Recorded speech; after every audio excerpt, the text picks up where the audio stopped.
যদি তুমি বলো তোমার পায়ে ধরতে হবে, আল্লাহি আল্লাহর কসম করে এতগুলো মানুষকে সামনে রেখে বলছি, আমি তোমার পা ধরতে একটু দ্বিধাবোধ করবো না, নির্দ্বিধায় আমি তোমার পায়ে পড়ে কাঁদবো। তারপরও তোমার মতন যুবককে বলবো, যুবক আল্লাহর সাথে নাফরমানি করো না, আল্লাহর সাথে গাদ্দারি করো না বাবা। আল্লাহ তোমাকে দুনিয়ার জীবন দিয়েছেন, আল্লাহ তোমাকে খাওয়াচ্ছেন, আল্লাহ তোমাকে পড়াচ্ছেন, দুনিয়ার বুকে তিনি তোমাকে পাঠিয়েছেন, তোমাকে তো তার কাছেই ফিরে যেতে হবে। তাহলে তুমি কেন সে আল্লাহর সাথে গাদ্দারি করো বাবা? আল্লাহকে কি করে তুমি ভুলে যেতে পারো? তুমি কি জানো না তোমার আল্লাহ এত বড় ক্ষমতাওয়ালা মানুষ, যিনি চাইলে তোমার মতন নাফরমানকে জমিনের বুকে ধ্বংস করে দিতে পারে? পারেন কি পারেন না? অবশ্যই তিনি পারেন। সে আল্লাহকে কি করে ভুলে গিয়েছি বলুন? দুনিয়ার ভালোবাসা দিলের মধ্যে এমন জায়গা করে দিয়েছে, আল্লাহর ভালোবাসা আমাদেরকে জাগাতে পারে নাই। আল্লাহর তরফ থেকে ডাকা হয়, এখনো পর্যন্ত মসজিদে আসতে পারি না, এখনো পর্যন্ত মসজিদগুলো বিরান হয়ে যায়, এখনো পর্যন্ত অল্প গুটি সংখ্যক মানুষ মসজিদে দেখতে পাওয়া যায়, এখনো পর্যন্ত হাজার মানুষ মদের আড্ডায় বসে থাকে, এখনো পর্যন্ত হাজার মানুষ জুয়ার আড্ডায় বসে থাকে, এখনো পর্যন্ত হাজার মানুষ তাসের আড্ডায় বসে থাকে, এখনো পর্যন্ত হাজার মানুষ গাঁজার আড্ডায় বসে থাকে। ও ভাই, তোমরা কি সত্যিকার আল্লাহকে ভুলে গিয়েছো? তোমরা কি মনে করেছো মরণের পরে তোমাদের কি শাস্তি হবে না? তোমাদের এই কথা কে গ্যারান্টি দিল যে মরণের পরে তোমাদের কোনো রকম শাস্তি হবে না? কে তোমাদের বললো তোমরা মৃত্যুবরণ করলেই তোমাদের জান্নাত হয়ে যাবে? কে কথা বললো তোমাদের মৃত্যুর কোনো যন্ত্রণা হবে না? এ কথা কেউ বলেছে? কেউ বলে নাই। হযরতে আবু বকর রাদিয়াল্লাহু তাআলা আনহুর বিষয়, হযরত ওমর রাদিয়াল্লাহু তাআলা আনহুর বিষয় আল্লাহ রাসূল সাল্লাল্লাহু আলাইহি ওয়াসাল্লাম তিনি তার সোনার জবানে বলেছিলেন, উমর ফিল জান্নাহ, আবু বকর ফিল জান্নাহ। উমর জান্নাতি, আবু বকর জান্নাতি। তারপর ওই সমস্ত সাহাবারা, ওই সমস্ত সাহাবী রাসূলুল্লাহ তারা গাছের তলায় দাঁড়িয়ে বলতো, ইয়া লাইতানি কুনতু ওয়ারাকা, হে আল্লাহ আজকের যদি আমরা মানুষ না হয়ে গাছের পাতা হতাম, কোনো হিসাব দিতে লাগতো না। আজকে আমি আপনি মানুষ হয়ে কিসের অহংকার করি, কিসের এত গর্ব করি, কিসের এত ক্ষমতার জোর, কিসের এত টাকার গরব? আপনার টাকা আপনাকে বাঁচাতে পারবে? আপনার ক্ষমতা আপনাকে বাঁচাতে পারবে? কেউ বাঁচাতে পারবে না। সেজন্য বাবা আবারও আপনাদেরকে বলি, রাসূলুল্লাহ সাল্লাল্লাহু আলাইহি ওয়াসাল্লাম এই দিনকে প্রতিষ্ঠিত করতে গিয়ে রক্ত ঝরিয়েছেন, তানার চেহারা মুবারকের উপর থুতু নিক্ষেপ করা হয়েছে। এখনো পর্যন্ত একটা দল মানুষ পাওয়া যায় যারা আল্লাহ রাস্তায় বার হয়ে নিজের জান ব্যয় করে, নিজের মাল ব্যয় করে, আমরা তো তাদের বলি বোকা মানুষ।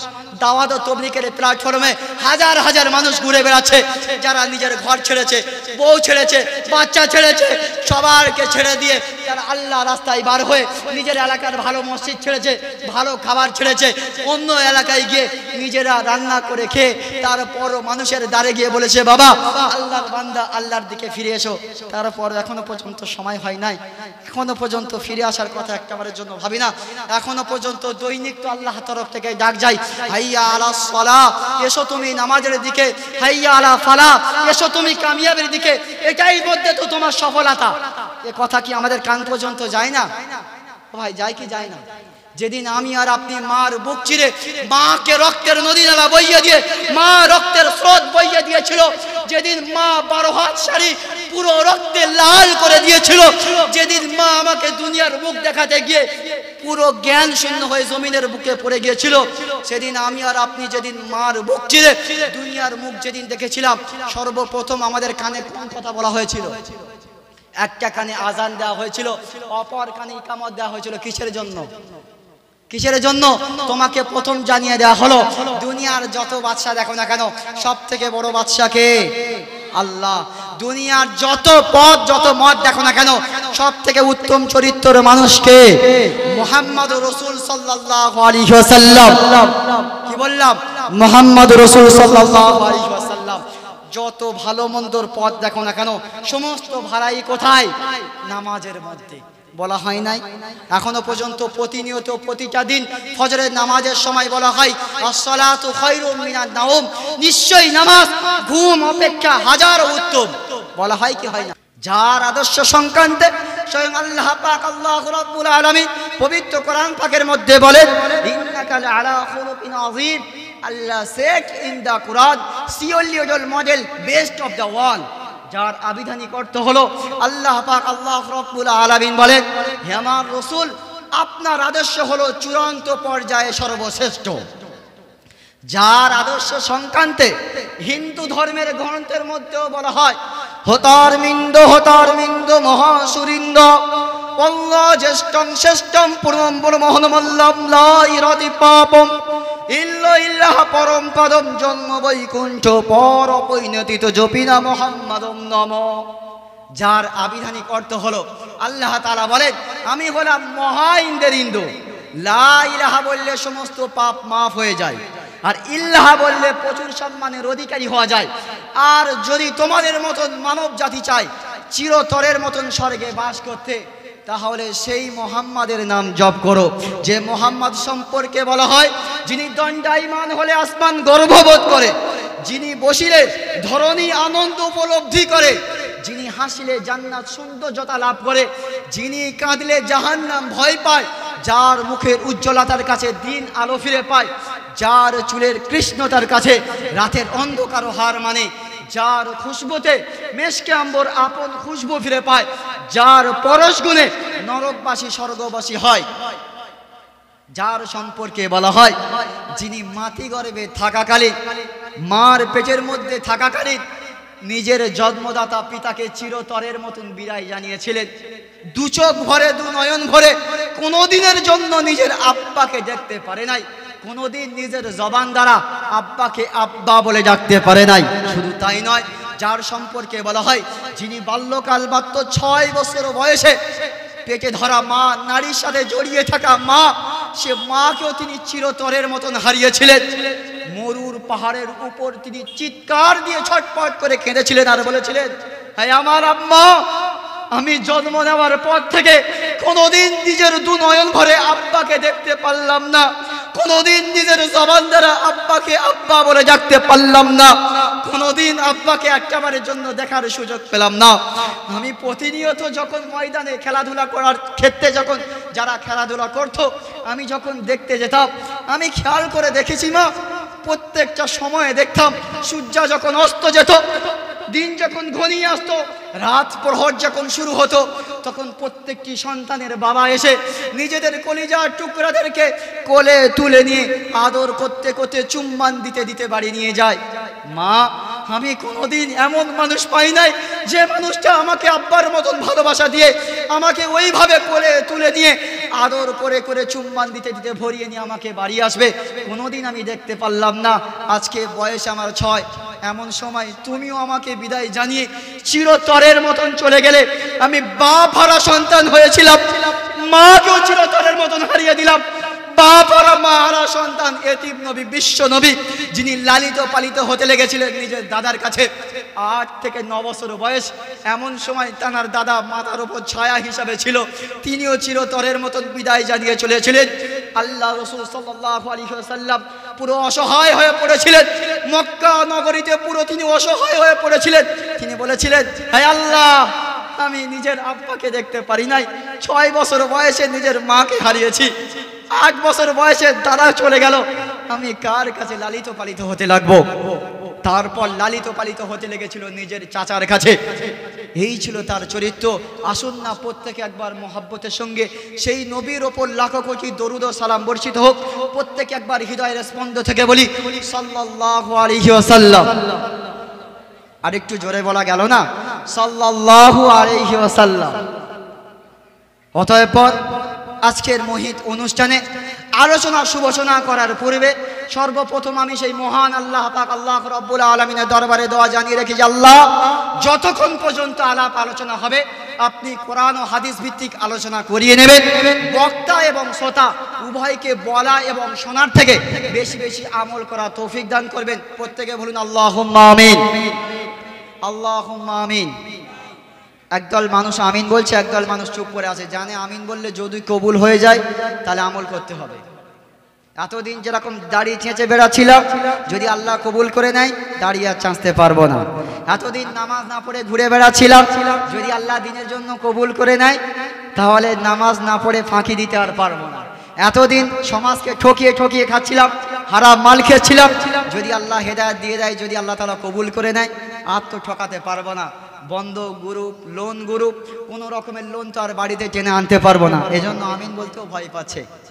আমিন বলার পিছনে একটা উদ্দেশ্য আছে জানেন, একটা ইতিহাস আছে। এখন আল্লাহ রাসূল সাল্লাল্লাহু আলাইহি ওয়াসাল্লাম তিনি মসজিদের প্রথম মেম্বারে উঠে দাঁড়িয়ে বললেন আল্লাহুম্মা আমিন। আবার চুপ হয়ে গেলেন। আবার কিছু সময় পরে বললেন আল্লাহুম্মা আমিন। আবার চুপ হয়ে গেলেন। আবার কিছু সময় পরে বললেন আল্লাহুম্মা আমিন। এইভাবে তিনবার আমিন বলে আল্লাহ রাসূল সাল্লাল্লাহু আলাইহি ওয়াসাল্লাম বসে পড়লেন। সাহাবারা জানতে চাইলেন, ইয়া রাসূলুল্লাহ, ইয়া হাবিবাল্লাহ, হুজুর আপনি এমনই ভাবে হঠাৎ হঠাৎ করে তিনবার আমিন বললেন, চুপ হয়ে গেলেন, আবার আমিন বললেন, আবার চুপ হয়ে গেলেন, আবার আমিন বললেন, কারণটাকে একটু বলবেন? আল্লাহ রাসূল সাল্লাল্লাহু আলাইহি ওয়াসাল্লাম বললেন, ও আমার প্রাণপ্রিয় সাহাবা, তোমরা শোনো, তোমরা তো শুধুমাত্র আমাকে দেখছো আমি জবান দ্বারা আমিন বলছি, তোমরা কি দেখো নাই? হযরতে জিবরিল আমিন আলাইহিস সালাতু ওয়াস সালাম আল্লাহর তরফ থেকে আমার কাছে এসেছে, এসে আমাকে বলল, ইয়া রাসূলুল্লাহ, ইয়া হাবিবাল্লাহ, হুজুর আপনার যতগুলো উম্মত, আল্লাহ তাআলা যতগুলো বান্দা যারা পবিত্র রমাদান মাস পাবে আর নিজের গুনাহকে মাফ করিয়ে নিতে পারবে না, তারা ধ্বংস হয়ে যাক। কি বললো? যারা পবিত্র রমাদান মাস পেল আর নিজের গুনাহ মাফ করিয়ে নিতে পারলো না, তারা ধ্বংস হয়ে যাক। ও বাবা, কিছুদিন আগে আমাদের থেকে রমজান মাস গিয়েছে না যায় নাই? গিয়েছে তো। নিজেদের গুনাহগুলোকে মাফ করিয়ে নিতে পেরেছি? তাসের আড্ডাগুলো বন্ধ হয়েছে, গাঁজায় দম মারা লোক বন্ধ হয়েছে, মদ খেয়ে চলে থাকা মানুষের সংখ্যা কমেছে, নামাজের সংখ্যা বেড়েছে, হালাল খানেওয়ালা মানুষের সংখ্যা বেড়েছে। নিজেদের গুনাহকে মাফ করিয়ে দিতে পারি নাই। আল্লাহ রাসূল সাল্লাল্লাহু আলাইহি ওয়াসাল্লাম বদদুয়া করে গেছেন, ওই রকম মানুষ, ওই জাতির মানুষ তারা ধ্বংস হয়ে যাক যাদের বিরুদ্ধে আল্লাহ রাসূল বদদুয়া করে গেছে, আল্লাহ রাসূল তাদের বলে গেছেন তারা ধ্বংস হয়ে যাক। আর আমার মতন দুর্বল জিন্ন মানুষ একজন, আমি যদি তাদের জন্য বলি রব্বানা যালামনা, ফেরেশতা বলবে তুমি যত গাব যাও না, আমিও দোয়া কবুল করব না। ও যত ওর বাবার জন্য, মায়ের জন্য, যার জন্য নিয়ে যাক না কেন, যত বিদেশি ইমাম সাহেব এনে দোয়া করাক না কেন, ওদের জন্য দোয়া কবুল করা হবে না। দ্বিতীয়বার আল্লাহ রাসূল সাল্লাল্লাহু আলাইহি ওয়াসাল্লামকে বলা হয়েছিল, ইয়া রাসূলুল্লাহ, ইয়া হাবিবাল্লাহ, হুজুর আপনি দ্বিতীয়বার আমিন কেন বলেছিলেন? আল্লাহ রাসূল সাল্লাল্লাহু আলাইহি ওয়াসাল্লাম বলেছিলেন, আমার শোনো তোমরা সাহাবারা, আমার কাছে হযরতে জিবরিল আমিন আলাইহিস সালাতু ওয়াস সালাম এসে বললেন, ইয়া রাসূলুল্লাহ, ইয়া হাবিবাল্লাহ, হুজুর যারা আপনার নাম শুনলো আর আপনার উপর দরুদ পড়লো না, তারা ধ্বংস হয়ে যাবে। এজন্য আমরা যখনই আল্লাহ রাসূল সাল্লাল্লাহু আলাইহি ওয়াসাল্লামের নাম শুনবো, কমপক্ষে সবথেকে ছোট দরুদ হলো সাল্লাল্লাহু আলাইহি ওয়াসাল্লাম, প্রত্যেকে বলবো ইনশাআল্লাহ, ইনশাআল্লাহ। অতঃপর পর সামনে বসে থাকা দিন দরদি ভাইয়েরা, পর্দার অন্তর আড়ারগত আমার পর্দানিশী মা বোনেরা, আমি প্রত্যেককে জানাই আমার হৃদয়ের স্পন্দ থেকে অভিনন্দন, আন্তরিক সালাম, শুভেচ্ছা, অভিনন্দন, ওয়েলকাম, সুভাষী, সাধুবাদ, ধন্যবাদ, প্রেম, প্রীতি, ভালোবাসা। সুধী শ্রোতা মণ্ডলী, আল্লাহ পাক, আল্লাহ রাব্বুল আলামিন আমাদেরকে দুনিয়ার জীবনে এমনি এমনি পাঠিয়েছেন। দুনিয়ার কোন মানুষ উদ্দেশ্যবিহীন কোন কাজ করে? বাবা, এই যারা ভোর ফুরে বার হয়ে যায়, সারা দিন ভিড় ট্রেনের মধ্যে সময় লাগিয়ে, গায়ের সঙ্গে গা ধাক্কা লাগিয়ে সকালবেলা ভোর ফুরে বার হয়ে যায়, রাত ঘনিয়ে আসার পরে বাড়িতে আসে, এরা বিনা উদ্দেশ্যে যায়? প্রত্যেকটা মানুষের একটা উদ্দেশ্য থাকে। আল্লাহ পাক, আল্লাহ রাব্বুল আলামিন আমাদেরকেও যে সৃষ্টি করেছেন, তারও তো একটা উদ্দেশ্য আছে। হ্যাঁ, তার কি আছে? একটা উদ্দেশ্য আছে। আল্লাহ পাক, আল্লাহ রাব্বুল আলামিন মানব জাতিকে কেন সৃজন করলেন? কারো জানা আছে? মানব জাতিকে কেন সৃজন করা হয়েছে বলতে পারবেন? বলুন। ইবাদত করার জন্য। সঠিক উত্তর। আল্লাহ পাক, আল্লাহ রাব্বুল আলামিন বলেন, ওয়া মা খালাকতুল জিন্না ওয়াল ইনসা ইল্লা লিয়াবুদুন। আমি আল্লাহ পাক, আল্লাহ রাব্বুল আলামিন মানব জাতি এবং জিন জাতি, এই দুই জাতিকে সৃজন করেছি শুধুমাত্র আমি আল্লাহ আমার ইবাদত উপাসনা করার জন্য, আমি আল্লাহ আমার দাসত্ব করার জন্য। কিসের জন্য সৃষ্টি করা হয়েছে? আল্লাহ তাআলার ইবাদত উপাসনা করার জন্য। এবার আমি আর আপনি একটা বার দিলে হাত দিয়ে বলি, আমার আর আপনার ইবাদত উপাসনাটা কার জন্য হচ্ছে? আমার আর আপনার জানমালটা কার জন্য যাচ্ছে বাবা? কার জন্য যাচ্ছে? বাচ্চার মায়ের জন্য। কাদের জন্য যাচ্ছে? বাচ্চার মায়ের জন্য, ভাইয়ের জন্য, বাবার জন্য, মায়ের জন্য, সবার জন্য যাচ্ছে।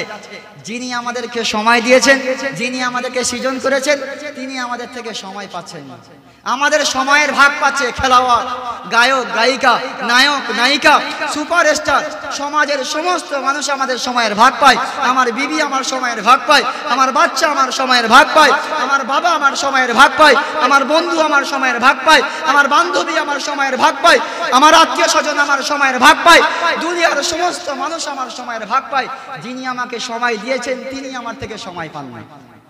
আল্লাহ তাআলা আমাদের জানমালকে তিনি তো ক্রয় করে দিয়েছেন জান্নাতের বদলাতে। আল্লাহ তাআলা বলেন, ইন্নাল্লাহা আশতারা মিনাল মুমিনিনা আনফুসাহুম ওয়া আমওয়ালাহুম বিআন্না লাহুমুল জান্নাহ। আল্লাহ পাক আল্লাহ রাব্বুল আলামিন বলেন, যারা প্রকৃতপক্ষে নিজেকে ঈমানদার বা মুমিন বলে দাবি করবে, আমি আল্লাহ পাক আল্লাহ রাব্বুল আলামিন তাদের জান ও মালকে ক্রয় করে নিয়েছি। কি করে নিয়েছে? তাদের জান ও মালকে ক্রয় করে নিয়েছে। কিসের বদলাতে? জান্নাতের বদলাতে। যে প্রকৃতপক্ষে মুমিন হবে তাদের জান ও মাল কোথায় ব্যয় হবে? কার জন্য ব্যয় হবে? আল্লাহর জন্য ব্যয় হবে। আমাদের ব্যয় হচ্ছে কার জন্য? দুনিয়ার মানুষের জন্য। সেজন্য ভাই, এখনো পর্যন্ত সময় আছে। যদি এখনো পর্যন্ত না বুঝতে পারি, আবার কবে বুঝবো বলুন? আচ্ছা, আমরা প্রত্যেকে মুমিন তো? হ্যাঁ, আমরা প্রত্যেকে মুমিন তো? মুমিন কার বলে? মুমিনের নিদর্শন কি জানা আছে কারো? আল্লাহ পাক আল্লাহ রাব্বুল আলামিন কোরআনের ভাষায় বলেন, ইন্নামাল মুমিনুনা ইযা যুকিরাল্লাহু ওয়াজিলাত কুলুবুহুম ওয়া ইযা তুলিয়াত আলাইহিম আয়াতুহু যাদাতুহু ঈমানা ওয়া আলা রাব্বিহিম ইয়াতাওয়াক্কালুন। আল্লাহ পাক আল্লাহ রাব্বুল আলামিন বলেন, প্রকৃতপক্ষে মুমিন হলো তো তারা যাদের সামনে আমি আল্লাহ আমার কথাবার্তা আলাপ আলোচনা করলে যাদের হৃদয়টা ভিতর থেকে কম্পিত হয়ে উঠবে, বাঁদর বাচ্চার মতো রাস্তায় ঘুরে বেড়াবে, এরকম মানুষ নয়। কিসের মতন? বাঁদর বাচ্চার মতন রাস্তায় কোরআন হাদিসের কথাবার্তা বলা হচ্ছে, ওরা মনে করছে কোরআনের কি দাম আর আল্লাহর কথা কি দাম আর আল্লাহ রসুলের হাদিসের কথা কি দাম, আমি যেটা ঘুরে বেড়াচ্ছি এটাই সব থেকে বেস্ট। যারা বসে আছে ওরা বোকা, যারা বলছে ওরা বোকা, যারা শুনছে ওরাই বোকা, যারা ঘুরছে ওরা প্রকৃতপক্ষে চালাক। ওরা প্রকৃতপক্ষে চালাক তো? ওরা প্রকৃতপক্ষে চালাক? চালাক নয় বাবা। দুনিয়াতে যত চালাকি করুক না কেন, যত যাই কিছু করো না কেন, আল্লাহ তাআলা ছাড় দিয়েছেন কিন্তু ছেড়ে দেন নাই। একটা দিন তিনি আমাদেরকে অবশ্যই ধরবেন। এজন্য আল্লাহ পাক আল্লাহ রাব্বুল আলামিন বলেন, প্রকৃতপক্ষে মুমিন যারা হবে তাদের সামনে যখন আমি আল্লাহ আমার কথাবার্তা আলাপ আলোচনা করা হবে, তাদের হৃদয়টা ভিতর থেকে কম্পিত হয়ে উঠবে, তাদের চোখ দিয়ে গরম পানিগুলো টস টস করে পড়ে যাবে। কেউ বলতে পারবো কোরআনের কথা শুনে কেঁদেছি, আল্লাহর কথা শুনে কেঁদেছি, আল্লাহ রসুলের হাদিস শুনে কেঁদেছি? একজন মানুষ পাওয়া যাবে না। কোরআন শুনে কান্নার মানুষ একজন পাওয়া যাবে না। আল্লাহ রসুলের জীবনী শুনে কান্নার একটা মানুষ পাওয়া যাবে না। অথচ দুনিয়ার জন্য হাজারবার চোখের পানি ফেলেছি, হাজারো চোখের পানি ঝরিয়েছি। আল্লাহ পাক আল্লাহ রাব্বুল আলামিন বলে, যারা প্রকৃতপক্ষে মুমিন বা ঈমানদার হবে তাদের নিদর্শন হলো তাদের সামনে যখন আমার কোরআনের আয়াতগুলো পরিবেশন করা হবে তাদের ঈমানটা আরো বৃদ্ধি পাবে। আর তারা শুধুমাত্র কার উপর ভরসা করবে? কার উপর ভরসা করবে? ওয়া আলা রাব্বিহিম ইয়াতাওয়াক্কালুন। শুধু তারা মাত্র ভরসা করবে প্রকৃতপক্ষে আল্লাহর উপর। এবার আমি আর আপনি যদি দিলে হাত দিয়ে ভেবে দেখি যে এই যে তিনটে কোয়ালিটির কথা বলা হয়েছে, যে মুমিন বা ঈমানদার হবে তাদের সামনে আল্লাহর কথাবার্তা আলাপ আলোচনা করলে তাদের হৃদয়টা ভিতর থেকে কম্পিত হয়ে উঠবে, হৃদয়টা নরম হয়ে যাবে, চোখ দিয়ে গরম পানিগুলো টস টস করে পড়ে যাবে, তাদের ঈমানটা বৃদ্ধি পাবে, আর তারা ভরসা শুধুমাত্র আল্লাহ পাক আল্লাহ রাব্বুল আলামিনের ওপর করবে। এবার একটাবার আমরা দিলে হাত দিয়ে ভেবে দেখি এই চারটে গুণের মধ্যে কোন গুণটা আমার আর আপনার মধ্যে পাওয়া যায়? পাওয়া যায় বলে মনে হয়? সংখ্যাগতভাবে যদি মাথায় হাত দিয়ে গোনা যায় অতি অল্প সংখ্যা মানুষ পাওয়া যাবে যারা এখনো পর্যন্ত আল্লাহর অনেক নেক বান্দা আছে, যারা এখনো পর্যন্ত কোরআন শুনে কাঁদে, এখনো পর্যন্ত আল্লাহর কথা শুনে কাঁদে, এখনো পর্যন্ত আল্লাহ রসুলের জীবনী শুনে কাঁদে, এখনো পর্যন্ত সাহাবাদের জীবনী শুনে কাঁদে, এখনো পর্যন্ত এরকম মানুষ আছে। এখনো পর্যন্ত অনেক মানুষ এমন আছে যারা কোরআনের কথা শোনার পরে আল্লাহ রাস্তায় ফিরে এসেছে। যে মানুষটি একটা সময় মদের আড্ডায় বসে সময় কাটাতো, যে মানুষটি একটা সময় ব্যভিচারে লিপ্ত থাকতো, যে মানুষটি একটা সময় গানের আড্ডায় মেতে থাকতো, সে মানুষটার কান পর্যন্ত যখন হকের আওয়াজ গিয়েছে, কোরআনের কথা পৌঁছেছে, সে মানুষটা নিজের থেকে পরিবর্তন হয়ে এসে চলে এসেছে, তারপর থেকে তওবা করে ফিরে এসেছে, আর কোনো দিনের জন্য ফিরে যায় নাই।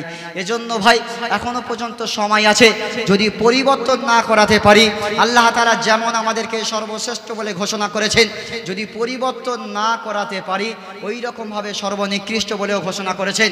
আল্লাহ পাক আল্লাহ রাব্বুল আলামিন পবিত্র কোরআন পাকের মধ্যে বলেন, ওয়ালাকাদ যারা'না লিজাহান্নামা কাসীরাম মিনাল জিন্নি ওয়াল ইনস লাহুম কুলুবুন লা ইয়াফকাহুনা বিহা ওয়া লাহুম আ'ইনুন লা ইউবসিরুনা বিহা ওয়া লাহুম আযানুন লা ইয়াসমাউনা বিহা উলাইকা কাল আন'আম বাল হুম আদাল উলাইকা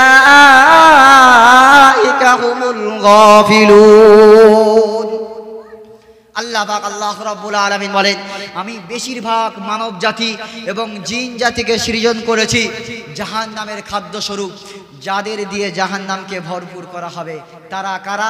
আল্লাহ পাক আল্লাহ রাব্বুল আলামিন বলেন, লাহুম কুলুবুন লা ইয়াফকাহুনা বিহা, যাদের দিল থাকবে বুঝেও বুঝবে না, ওয়া লাহুম আ'ইনুন লা ইউবসিরুনা বিহা, যাদের চোখ থাকবে টগর টগর বড় বড় চোখ থাকবে, দেখেও দেখবে না, ওয়ালাহুম আযানুন লা ইয়াসমাউনা বিহা, যাদের কান থাকবে শুনেও শুনবে না।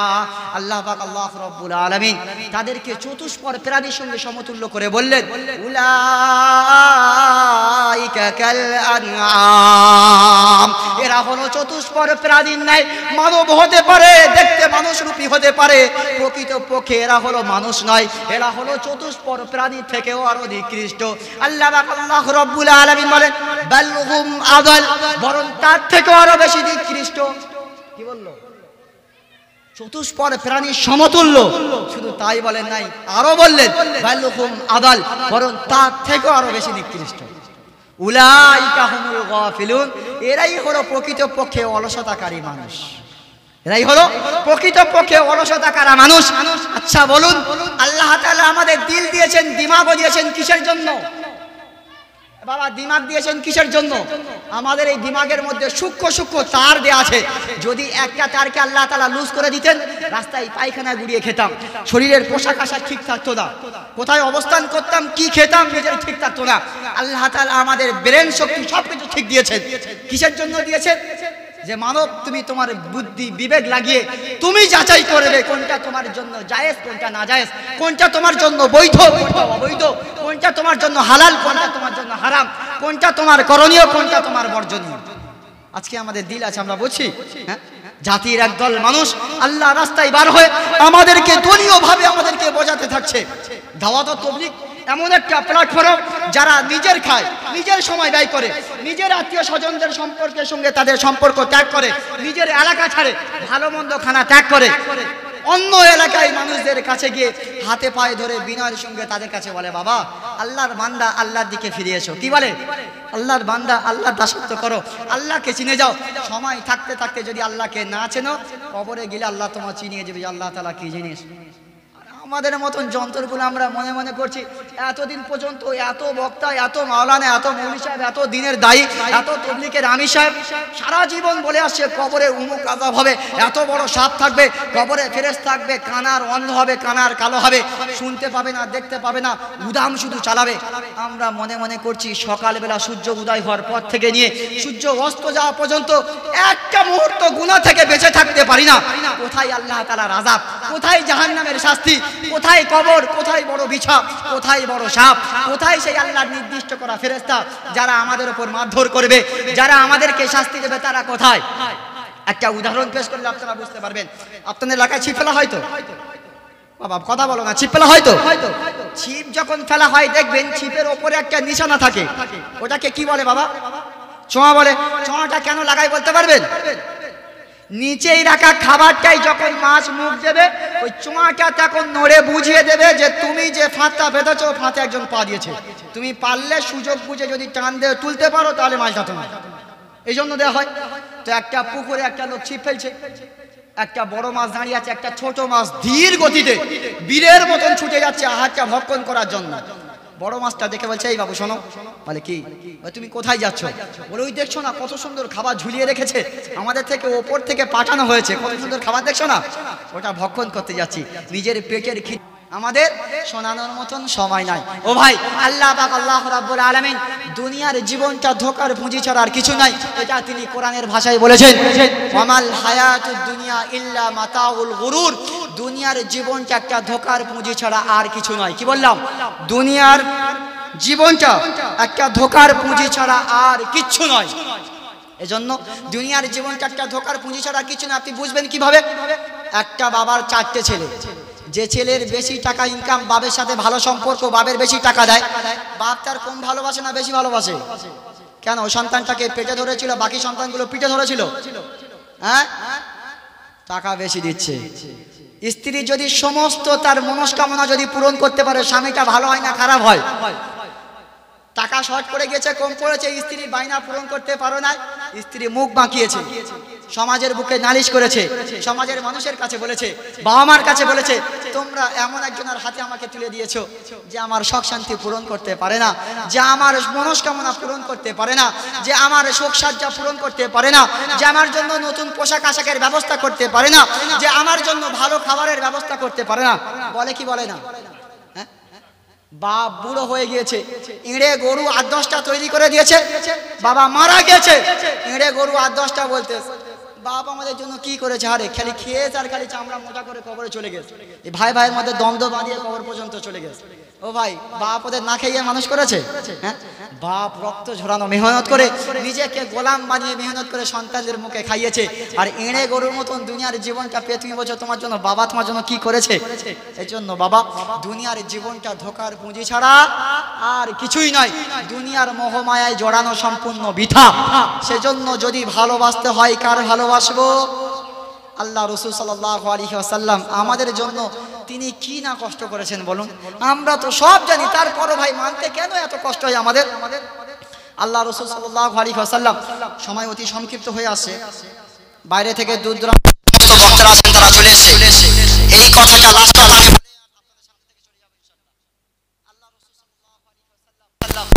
আমাদের মতন হতভাগা উম্মতের মায়ায় পড়ে একটা সময় রক্ত ঝরিয়েছেন। কি ভাই, ঝরায় নাই?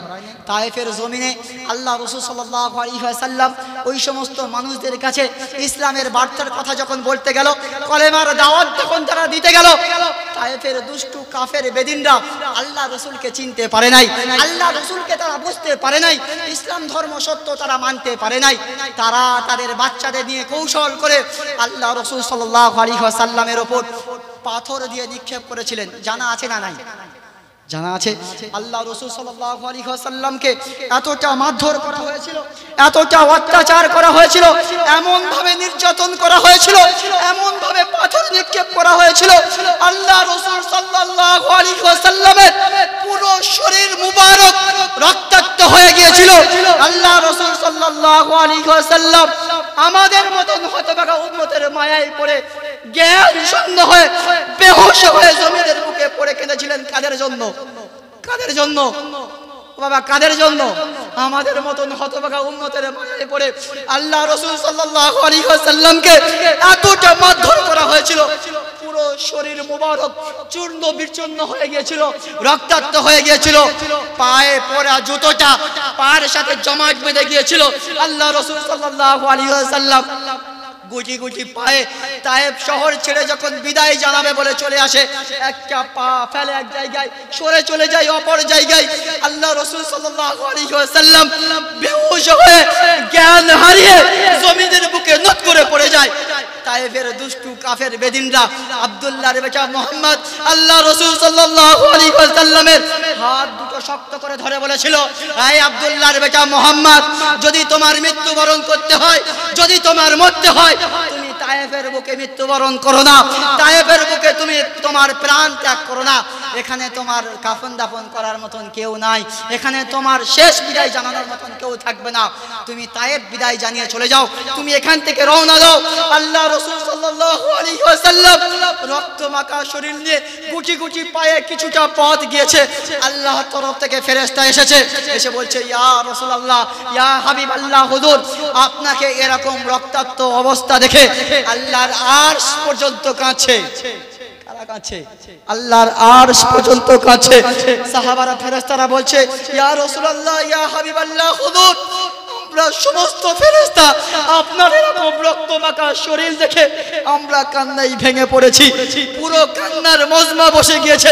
আল্লাহ রাসূল সাল্লাল্লাহু আলাইহি ওয়াসাল্লাম বললেন, ও আমার ফেরেশতারা তোমরা ধৈর্য হারিও না, বলো আমার আল্লাহ আমার কাছে কি বার্তা পাঠিয়েছে। ফেরেশতারা বলল ইয়া রাসূলুল্লাহ, ইয়া হাবিবাল্লাহ, হুজুর আপনি হয়তো শুনলে অবাক হবেন, আজকে আল্লাহ রাব্বুল আলামিন বলেছেন আমার রাসূলুল্লাহর এই রকম রক্তাক্ত অবস্থা দেখে আমি আল্লাহ আর সহ্য করতে পারছি না, আমার আর সহ্য করতে পারছে না, আমি কান্নায় ভেঙে পড়ছি। আমার রাসূলুল্লাহ সাল্লাল্লাহু আলাইহি ওয়াসাল্লাম আজকে যা বলবে, যেটা ফয়সালা করবে সেটাই হয়ে যাবে। আল্লাহ রাসূল সাল্লাল্লাহু আলাইহি ওয়াসাল্লামকে এই কথা শোনানোর পরে ফেরেশতারা বলল ইয়া রাসূলুল্লাহ, ইয়া হাবিবাল্লাহ, হুজুর একবার আপনি বলুন তায়েফের সমস্ত মানুষদেরকে পাহাড় দিয়ে পুরো চূর্ণ বিচূর্ণ করে দেব, এদের অস্তিত্ব চিরতরের মতন মিটিয়ে দেব। ও ইয়ারপুর খামারু পাড়ার মানুষরা, কার ভালোবাসায় পড়ে তুমি যে রাসূলুল্লাহর কথা ভুলে গিয়েছো? কার মোহমায়ে পড়েছো যে রাসূলুল্লাহ সেই সময়ে পর্যন্ত বলছে ও আমার ফেরেশতারা তোমরা আমার সঙ্গেও দুটো করে হাত তোলো আর এদের জন্য দোয়া করো, আল্লাহ তাআলা যেন এদের জন্য হেদায়েতের ব্যবস্থা করে দেয়। এই রকম রাসূলুল্লাহ পেয়ে, এই রকম একজন নবী পেয়ে তারপরও কি করে আমাদের দ্বারাই সম্ভব হয় ওই নবীর সাথে গাদ্দারি করার মতো সাহসটা কোথা থেকে পাই ভাই? আল্লাহ রাসূল সাল্লাল্লাহু আলাইহি ওয়াসাল্লামকে উহুদের ময়দানে চারটে দণ্ডক মুবারক শহীদ করা হয়েছিল। আল্লাহ রাসূল সাল্লাল্লাহু আলাইহি ওয়াসাল্লাম লাগাতার 3 দিন কিছু না খেয়ে জীবন কাটিয়েছেন। আল্লাহ রাসূল সাল্লাল্লাহু আলাইহি ওয়াসাল্লামের বাড়িতে লাগাতার 3 মাস হাদিস পাকের মধ্যে এসে প্রথম চাঁদ অতিবাহিত হয়ে গেছে, দ্বিতীয় চাঁদ অতিবাহিত হয়ে গেছে, তৃতীয় চাঁদ দেখা গেছে। আল্লাহ রাসূল সাল্লাল্লাহু আলাইহি ওয়াসাল্লামের বাড়ির উনানে আগুন জ্বলে নাই, বাড়ির চুলাতে আগুন জ্বালানো হয় নাই। আল্লাহ রাসূল সাল্লাল্লাহু আলাইহি ওয়াসাল্লামের বিবিকে জিজ্ঞাসা করা হলো, মা আয়েশা তাহলে তোমাদের দুনিয়ার জীবনটা কেমন করে কাটতো, তাহলে তোমাদের সেই সময়গুলো কাটতো কেমন করে? হযরতে আয়েশা রাদিয়াল্লাহু তাআলা আনহা বলেছিলেন, শোনো তখন আমরা খেজুর খেয়ে, পানি খেয়ে, গাছের পাতা খেয়ে দিনের সময় কাটাতাম। ও ভাই কাদের জন্য করেছিল? কাদের জন্য করেছিল? ভাই কাদের জন্য বলো না বাবা, কাদের জন্য করেছিলেন? আমাদের মতন হতভাগা উম্মতের মায়ায় পড়ে আজও পর্যন্ত যিনি মক্কা নগরী আরব কান্ট্রিতে সবুজ গম্বুজের নিচে শুয়ে যিনি এখনো পর্যন্ত বলছেন ইয়া রাব্বি উম্মতি, ইয়া রাব্বি উম্মতি, হে আল্লাহ আমার উম্মতের কি হবে, আমার উম্মতের কি হবে? আর আমার আর আপনার মতন হতভাগা মানুষ আমার কি হবে, আমার বাচ্চার কি হবে, আমার বউয়ের কি হবে, আমার মার কি হবে, আমার বাবার কি হবে, এই নিয়ে ব্যস্ত হয়ে পড়েছে। আবার একটা সময় আসবে যেদিন সমস্ত নবী পর্যন্ত বলতে থাকবে ওয়ায়াকুলু আদামু সাফিউল্লাহি ইয়াউমাল কিয়ামাতি ইয়া রাব্বি নাফসি, ইয়া রাব্বি নাফসি, ওয়ায়াকুলু মূসা কালিমুল্লাহি ইয়াউমাল কিয়ামাতি ইয়া রাব্বি নাফসি, ইয়া রাব্বি নাফসি, ওয়ায়াকুলু ঈসা রূহুল্লাহি يوم القيامة يا رب نفسي، يا رب نفسي، ويقول نوح نجيه الله يوم القيامة يا رب نفسي، يا رب نفسي، ويقول يوسف صديق الله يوم القيامة يا رب نفسي، يا رب نفسي، ويقول رسولنا ونبينا وشفيعنا وحادينا سيدنا محمد رسول الله صلى الله عليه وسلم يوم القيامة يا رب أمتي، يا رب أمتي। যিনি সেই দিন পর্যন্ত আমাদের মতন হতভাগার জন্য এইভাবে পাঞ্জাবির দামাত ঝরে আল্লাহর কাছে সেজদায় পড়ে কাঁদবে, সে কথা আমরা ভুলে গেছি বাবা। আল্লাহ রসুলের এতটা কুরবানির কথা আমরা ভুললাম কিভাবে? বাবা এখনো পর্যন্ত সময় আছে। আমি তোমাদেরকে দুটো করে পা ধরে অনুরোধ করে বলে যাই, হয়তো তোমাদের মধ্যে বসে থাকা মানুষদের থেকে অনেক মানুষ আছে যাদের থেকে আমি বয়সে কম, জ্ঞানেও কম, তাদের মতন বলার বাকশক্তি আমার নাই, তাদের মতন বোঝার ক্ষমতা আমার নাই, তাদের মতন বোঝানোর মেধা শক্তি আমার নাই।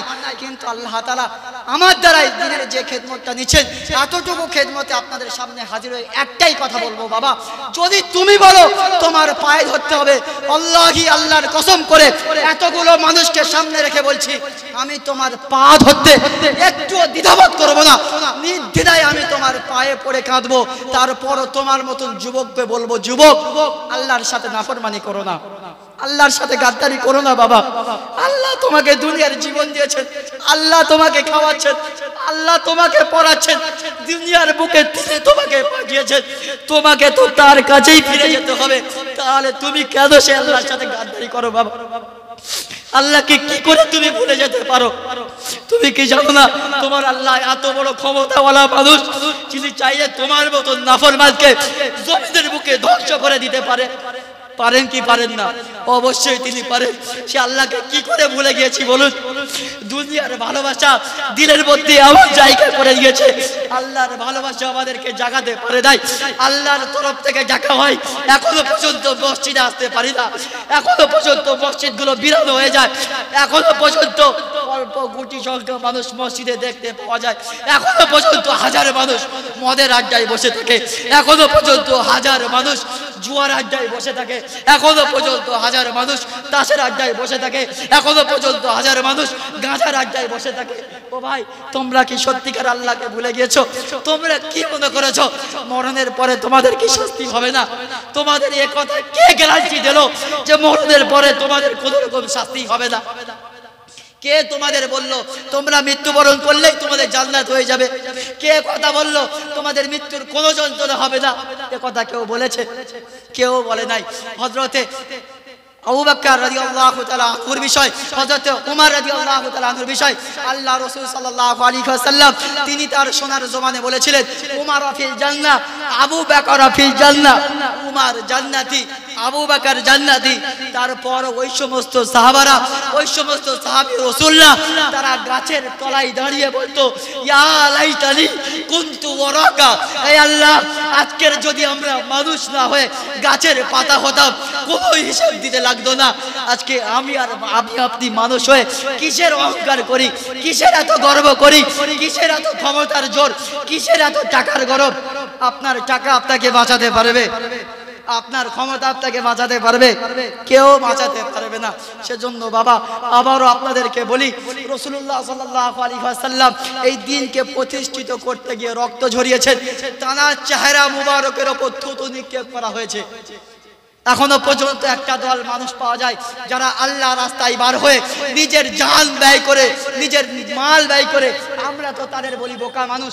দাওয়াত ও তাবলীগের প্ল্যাটফর্মে হাজার হাজার মানুষ ঘুরে বেড়াচ্ছে, যারা নিজের ঘর ছেড়েছে, বউ ছেড়েছে, বাচ্চা ছেড়েছে, সবাইকে ছেড়ে দিয়ে যারা আল্লাহ রাস্তায় বার হয়ে নিজের এলাকার ভালো মসজিদ ছেড়েছে, ভালো খাবার ছেড়েছে, অন্য এলাকায় গিয়ে নিজেরা রান্না করে খেয়ে তারপরও মানুষের দ্বারে গিয়ে বলেছে, বাবা আল্লাহর বান্দা আল্লাহর দিকে ফিরে এসো। তারপর এখনো পর্যন্ত সময় হয় নাই, এখনো পর্যন্ত ফিরে আসার কথা একবারের জন্য ভাবি না। এখনো পর্যন্ত দৈনিক তো আল্লাহ তরফ থেকে ডাক যায়, হাইয়া আলাস সালাহ, এসো তুমি নামাজের দিকে, হাইয়া আলা ফালাহ, এসো তুমি কামিয়াবের দিকে। এটাই মধ্যে তো তোমার সফলতা। এ কথা কি আমাদের কান পর্যন্ত যায় না? ভাই যায় কি যায় না? যেদিন আমি আর আপনি মার বুক চিরে, মাকে রক্তের নদী নালা বইয়ে দিয়ে, মা রক্তের স্রোত বইয়ে দিয়েছিল, যেদিন মা 12 হাত শাড়ি পুরো রক্তে লাল করে দিয়েছিল, যেদিন মা আমাকে দুনিয়ার মুখ দেখাতে গিয়ে পুরো জ্ঞান শূন্য হয়ে জমিনের বুকে পড়ে গিয়েছিল, সেদিন আমি আর আপনি যেদিন মার বুক চিরে দুনিয়ার মুখ যেদিন দেখেছিলাম, সর্বপ্রথম আমাদের কানে কোন কথা বলা হয়েছিল? একটা কানে আজান দেওয়া হয়েছিল, অপর কানে ইকামত দেওয়া হয়েছিল। কিসের জন্য? কিসের জন্য? তোমাকে প্রথম জানিয়ে দেওয়া হলো, দুনিয়ার যত বাদশা দেখো না কেন, সব থেকে বড় বাদশা কে? আল্লাহ। দুনিয়ার যত পথ যত মত দেখো না কেন, সব থেকে উত্তম চরিত্রের মানুষকে মুহাম্মদ রাসূল সাল্লাল্লাহু আলাইহি ওয়াসাল্লাম। কি বললাম? মুহাম্মদ রাসূল সাল্লাল্লাহু আলাইহি ওয়াসাল্লাম। যত ভালো মন্দর পথ দেখো না কেন, সমস্ত ভাড়াই কোথায়? নামাজের মধ্যে। বলা হয় নাই এখনো পর্যন্ত প্রতিনিয়ত প্রতিটা দিন ফজরের নামাজের সময় বলা হয় আসসালাতু খায়রুম মিনান নাওম, নিশ্চয়ই নামাজ ঘুম অপেক্ষা হাজার উত্তম। বলা হয় কি হয় না? আল্লাহ তাআলা বলেন, কোরআনের ভাষা দিয়ে আল্লাহ তাআলা বলেন, ইয়া আইয়ুহাল্লাযীনা আমানু ইযা নুদিয়া লিস-সালাতি মিন ইয়াউমিল জুমআহ ফাসআউ ইলা যিকরিল্লাহি ওয়া যারুল বাই' যালিকুম খায়রুল লাকুম ইন কুনতুম তা'লামুন। আল্লাহ রাব্বুল আলামিন বলেন, ইয়া আইয়ুহাল্লাযীনা আমানু, ও ঈমানদারগণ মানুষরা, ইযা নুদিয়া লিস-সালাত, যখন তোমাদেরকে নামাজের জন্য আহ্বান করা হবে, ফাসআউ ইলা যিকরিল্লাহ, তোমরা চলে এসো আল্লাহকে স্মরণ করার জন্য। ওয়াজারুল বাই', তোমরা তোমাদের ক্রয় বিক্রয়কে বন্ধ করে দাও। যালিকুম খায়রুল লাকুম, এটাই হবে তোমাদের জন্য সর্বোত্তম। ইন কুনতুম তা'লামুন, যদি তোমরা জ্ঞানী ব্যক্তি হও, যদি তোমরা জাননেওয়ালা হও। সেজন্য ভাই আজ থেকে এখানে বসে প্রত্যেকটা মানুষ একটা বার করে নিজেদের দুখানা করে হাত তুলে বলি, আজকের পর থেকে স্বেচ্ছায় নিজের জীবনে কোনোদিন এক ওয়াক্ত নামাজ কাজা করব না ইনশাআল্লাহ। কিছু হাত উঠেছে, কিছু হাত ওঠে নাই। এখনো পর্যন্ত চালাকি করবে বাবা?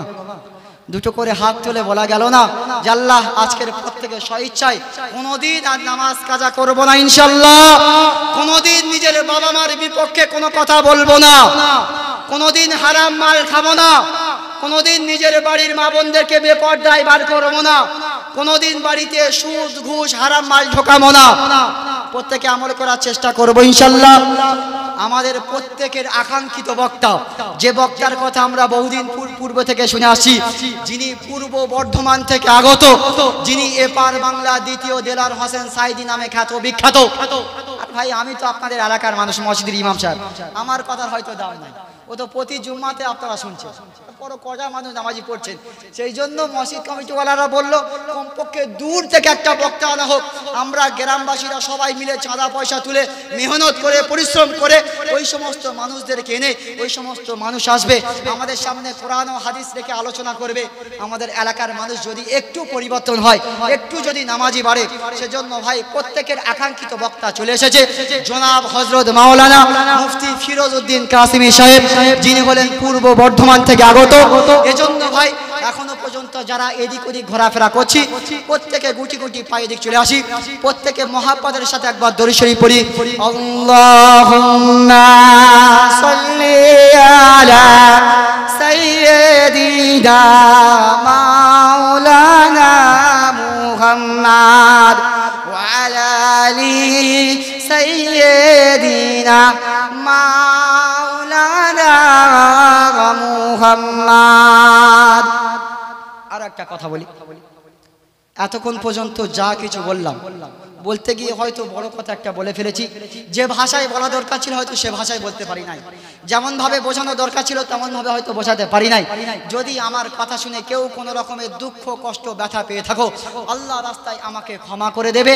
আর প্রত্যেকে আমার জন্য দোয়া করবে যে আল্লাহ তাআলা আমার মরণ পর্যন্ত, যতদিন পর্যন্ত আল্লাহর ডাকে সাড়া দিয়ে পরকাল গমন করছি, ততদিন পর্যন্ত আল্লাহ তাআলা যেন আমাদের মতন হাজার হাজার উলামাদেরকে হকের পথে দাঁড় করিয়ে রাখুক। প্রত্যেকে দোয়া করবেন ইনশাআল্লাহ।